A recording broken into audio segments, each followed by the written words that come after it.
terms of hitting its climate targets recently.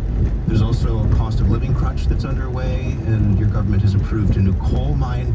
So what are those trade-offs that you have to make in that world? I mean, look, the thing is, just looking at the original part of this discussion, that there's no escaping the fact that we need these critical minerals, not least because they're core to the clean energy transition that we're all here calling for. But there's a huge discrepancy between best practice companies and worst practice companies. There are mining companies that leave a trail of utter destruction, both in human terms and environmental terms. And then right at the other end of the spectrum, and I met one today, there are companies that, yes, leave an impact, but their impact is nothing compared to worst practice. We're all going to need timber going forward. We know that.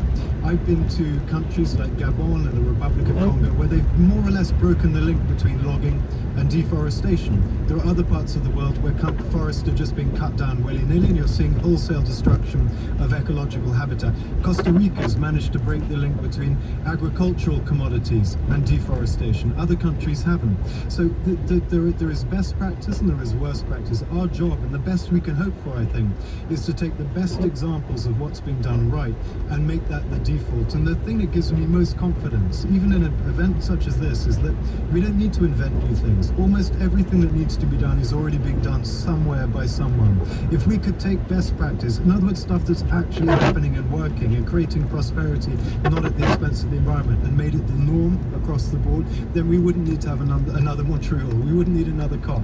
And I think that is for me, that's a very positive message, because we don't have to imagine, we know.